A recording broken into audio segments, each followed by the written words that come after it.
মাছ রান্না করব, এই যে ভালো করে কেটে ধুয়ে পরিষ্কার করব। জানো তো মাছের নামটাই ভুলে গেছি কী মাছ, এটা কি পোনা মাছের বাচ্চা, এটা বাটা মাছ নয়, তবে যাই হোক মাছের নামটা কিন্তু আমি একদমই ভুলে গেছি।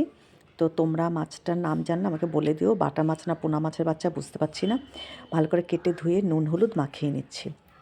আমি দেখো বেশি করছি না, ঠিক 4 পিস মাছ রান্না করছি, কেউ খাবার নেই এই মাছটা।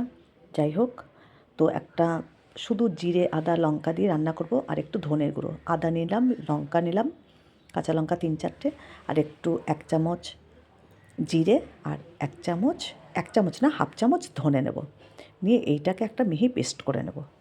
কড়াই বসিয়ে দিয়েছি, কড়াই গরম হয়ে গেছে, বেশ খানিকটা তেল দিয়ে মাছগুলোকে একে একে করে ভেজে নেব।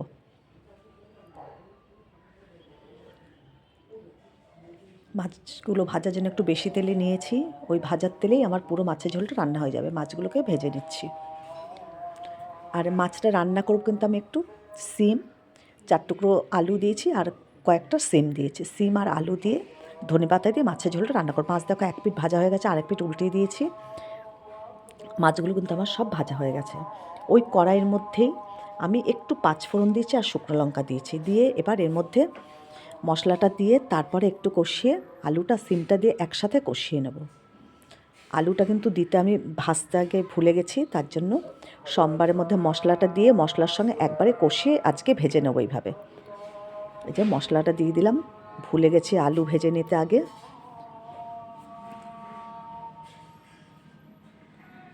মশলাটা খুব ভালো করে কষে নিচ্ছে আগে। এর মধ্যে এখন ওই যে 4 টুকরো আলু দিয়ে দিয়েছি, বেশি আলু দিইনি। 4 টুকরো আলু আর কয়েকটা সিম একসাথে খুব সুন্দর করে মশলার সঙ্গে ভেজে নেব।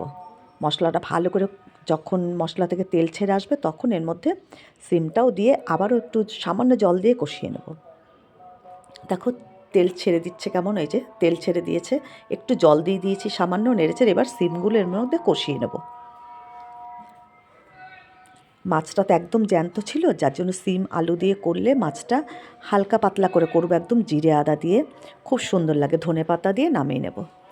এই যে খুব সুন্দর করে কষা হয়ে গেছে আমার আলুটার সিমটা। এর মধ্যে এবার পরিমাণ মতন জল ঢেলে দেবো। দেখো একদম কষা হয়ে গেছে, গা থেকে তেল ছেড়েছে, এবার পরিমাণ মতন জল দিয়ে দিলাম।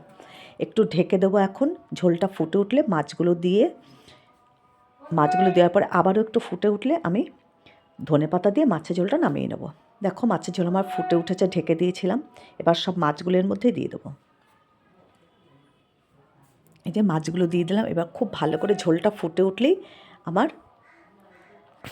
ছোটো ছোটো পোনা মাছের ঝোল সিম আলু দিয়ে রেডি। তোমাদের যদি ভালো লাগে ইউটিউব চ্যানেলটাকে সাবস্ক্রাইব করো, লাইক করো, কমেন্ট করো, শেয়ার করো। আর তোমরা এইভাবে জ্যান্ত মাছের ঝোল হালকা পাতলা করে খেও। দেখো মাছের ঝোল কিন্তু আমার একদমই হয়ে গেছে। একটু ধনেপাতা দিয়ে দিলাম। ধনেপাতাটাও আমার অল্প ছিল, তো হয়ে গেছে, অল্প মাছ তো ধনেপাতা দিয়ে দিলাম। এবারে আমি গ্যাসটাকে অফ করে দিলাম। মাছের ঝোল কিন্তু আমার একেবারে রেডি হয়ে গেছে। এই দেখো মাছের ঝোল আমি নামিয়ে নিলাম।